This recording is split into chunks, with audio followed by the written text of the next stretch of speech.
Making her return to the Pop Shop this week, one of my favorite guests that we've ever had on the program, actress Chris Noel, who you've seen in movies like Beach Ball and Girl Happy, and of course, Soldier in the Rain. In fact, she's got a brand new book about that 1963 movie called Filming Soldier in the Rain, and she's also making a personal appearance in our area, which we'll talk about in just a moment. But you know, Chris, when I first spoke to you, I guess it was in the fall of last year, we talked a little bit about Soldier in the Rain, and you had mentioned that Steve McQueen was kind of on the make for you.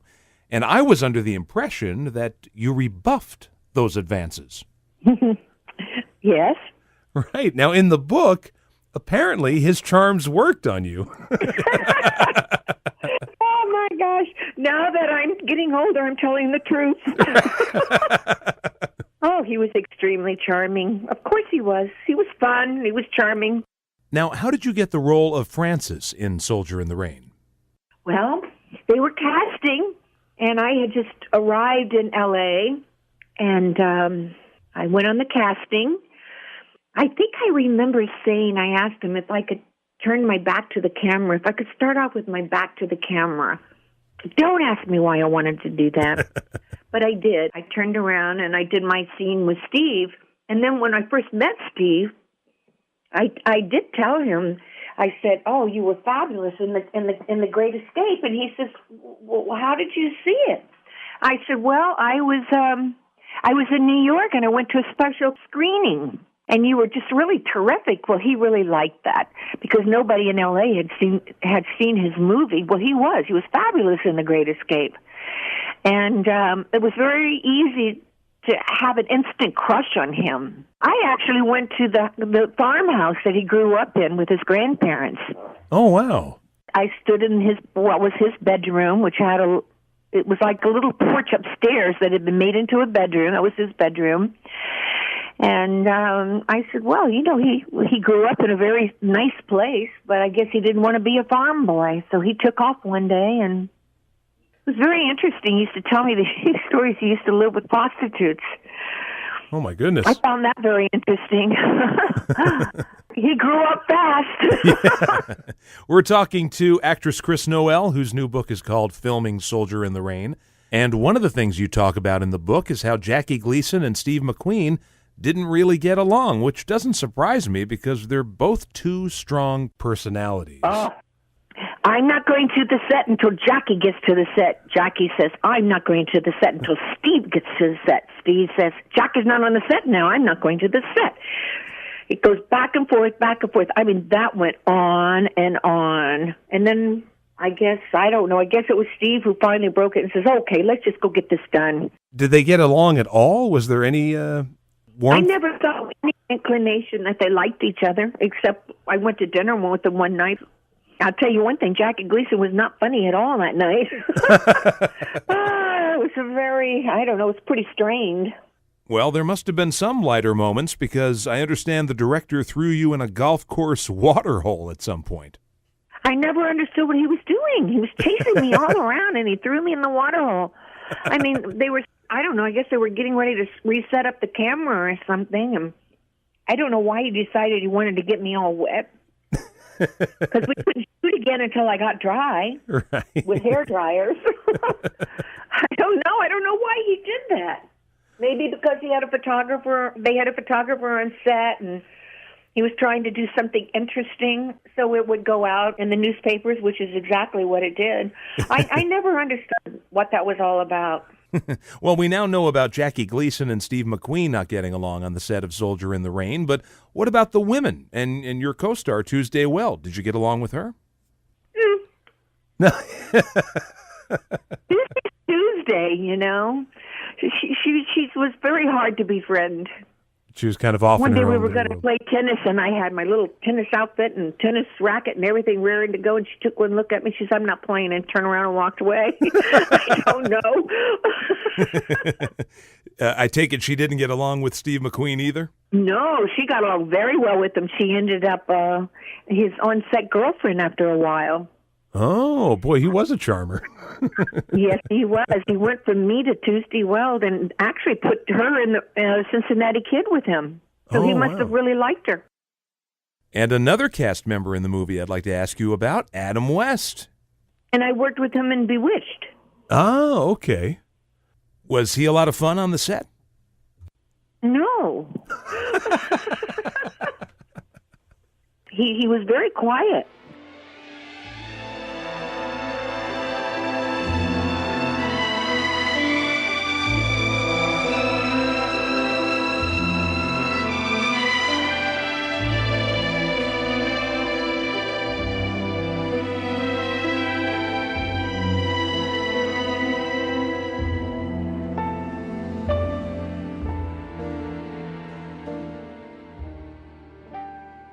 You know, one of the things I love about your books, you reprint vintage magazine articles and newspaper clippings and publicity photos and stills and reproductions of posters for the various movies you were in.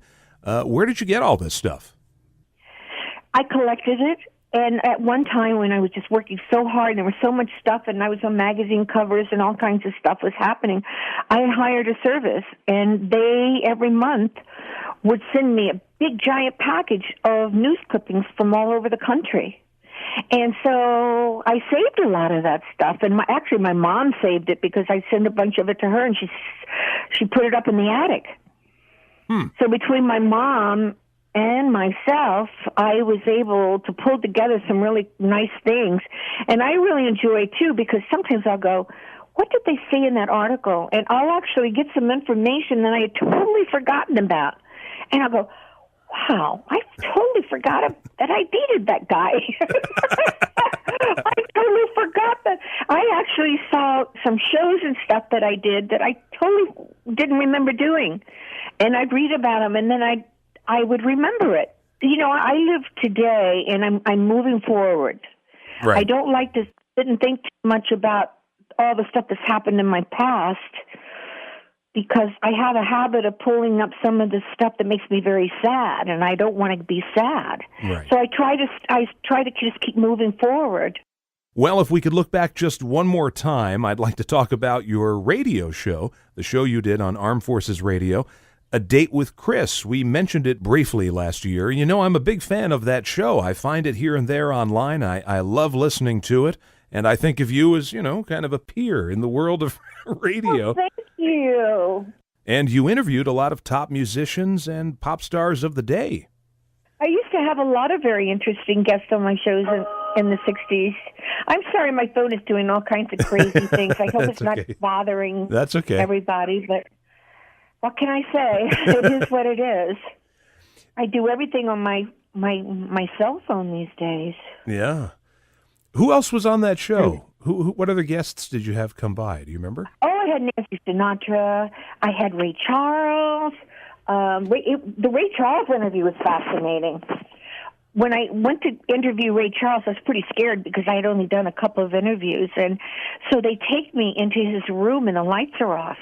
And they walk out of the room, and they have me sitting in a chair in his room in the dark. Then they opened up the door, and they went, oh, I guess we should turn lights on for you. Ray doesn't need them. Oh, my goodness. I know. And I just, you know, sometimes when things happen, you just are so baffled, you don't even know what to say. You just go with the flow. Right. But that was definitely an experience. But he was a very nice man. And Robert Mitchell had done a song called Little Old Wine Drinker Me. Mm-hmm. Now, Robert Mitchum, in the 60s, he was known for always being stoned. Right. So he definitely was. So that was a very interesting interview. I'd ask him a question, and he'd go, well, yes. And then I'd have to try to do something else to say real quick because he wouldn't say anything. He hardly said anything. But actually, you know what? He did a pretty good job on that song, Little Old Wine Drinker Me. And that's one of the reasons I'd love to see this show on CD, maybe a compilation of the best moments, because it's a real time capsule, and you had so many great guests on there, and unfortunately, they're lost to time unless they're preserved. You know, I have had so many people ask me if they can buy my radio shows. You know, it's just like I can only do so much. Yeah. But maybe I'll concentrate on that. Maybe I'll just get them on the phone and say, okay, it's time for you to send me all my records. See, they were put on records back then. We would record in the studio in these big, giant reels. They would take these reels to a particular plant that turned them into 33 1/3. Most people don't even know what we're talking about. I know. 33 1/3. And they would put side one, let's see, Date with Chris, number 100, side 1. And then on the back side of it, they may have show number 101, side B. Right. So they would have one ready to put on as soon as the first one. They didn't even take the time to flip it. They just put another record on. Right. And that's how they used to play my shows throughout the free world. We have a tendency not to think about our troops throughout the world. We have them under the Antarctica. We have them in remote islands. All over the place. And in a lot of those places, the only thing they have is the radio. Particularly back in the 60s, the only thing those men had, and I'm saying men because that's predominantly what was in Vietnam, that, I played, that my radio show was for, there was nothing. There was nothing for them. Out in the jungle, all they had was their little transistor radios. They were so important to them back then. Their only form of anything relating to this country that they were fighting for, that they had signed a piece of paper stating they would give their life for, and many of them actually did give their life. I sometimes think, and people have brought it to my attention, that I was the last female voice they ever heard. I was the last American woman or girl that they ever saw.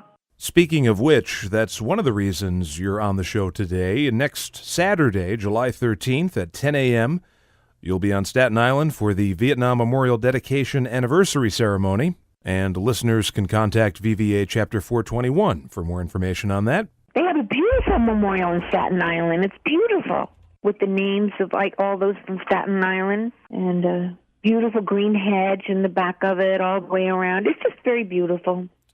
I hope some of your listeners come. Indeed. And by the way, the book we were talking about earlier, Filming Soldier in the Rain, you can get that along with Chris Noel's many other books at her website, chrisnoel.com. Or they could go to vetsville.org, oh, yes, which is of course. my charity, my homeless veterans house that I've had for homeless veterans for 20 years. And they could get them that way, and then that way they'll be signed. So now you just have to get those Date with Chris shows on CD. So that's another project for you. You've got all of those books. Who ever dreamt when I got older and older I'd be writing books? I never dreamt it. When I was a kid, I read so many books. That's all I wanted to do was sit and read. And then at 10 years old, I was in a movie theater, and I said, Mom, can you read that to me? And she looks at me, she says, read it yourself. I said, I can't see it. So off I go to the eye doctor, and I hear him saying, get that girl out of the house and stop reading and put her out in the sunshine. So that's when I became a baton twirler. And that night was the first time I ever saw the stars, is when I was 10 years old. That's Never a great saw story. the stars before. I can picture you out there twirling the baton. Yeah, I was really good, too. Yeah, I can imagine. Well, thanks so much for talking to us. It's always a pleasure. Oh, it was so much fun. Hi, everybody. Bye, everybody. Here's a kiss from Chris. Bye-bye.